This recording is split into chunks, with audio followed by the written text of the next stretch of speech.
It started with a photograph. My friend Sarah texted me one evening, asking if I had a twin. I laughed it off, knowing I was an only child. And then, she sent me a picture she had taken of a local coffee shop. My smile faded. The man in the photo looked exactly like me. Same haircut, same build, even same taste in clothes. He was sitting at a table, reading a book, completely unaware that his picture was being taken.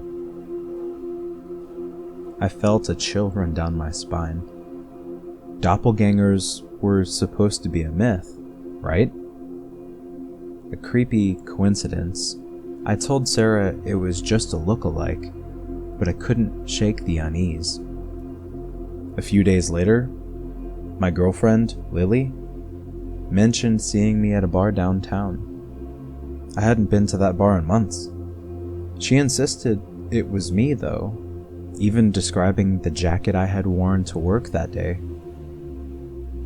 The jacket that was currently hanging in my closet. I laughed it off, but now I was starting to feel paranoid. Things got worse. I started receiving texts from friends and colleagues, all saying they had seen me in places I hadn't been. Shopping malls, parks, even at work functions I hadn't attended.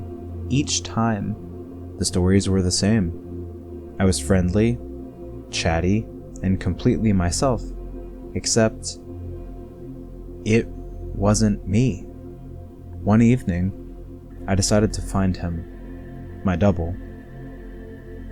I started frequenting the places where he had been spotted, hoping to catch a glimpse. Days turned into weeks with no luck.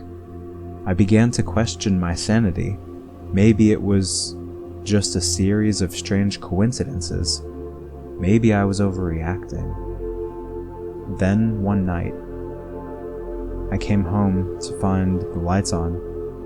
I distinctly remember turning them off before leaving. My heart pounded as I crept inside, fearing an intruder, but the apartment was empty. Nothing out of place except for one thing, a note on the kitchen counter. Stop looking for me. I felt a surge of anger. Who was this person, and why was he messing with my life? I tore the note to shreds, determined not to be intimidated. But the fear lingered. Someone who looked exactly like me had been in my home. Someone who knew I was looking for him. The next day at work, my boss called me into her office. She looked concerned, asking if everything was okay. Apparently, I had missed an important meeting the previous day. I hadn't. I was there, taking notes, participating. I even remembered the discussions we had, but she insisted I wasn't. That night, I set up a camera in my living room, hoping to catch my doppelganger in the act. I barely slept, jumping at every noise, every creak of the floorboards. In the morning, I checked the footage.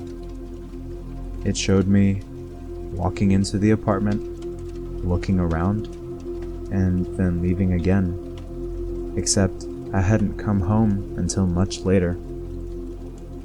My doppelganger was real, and he was living my life.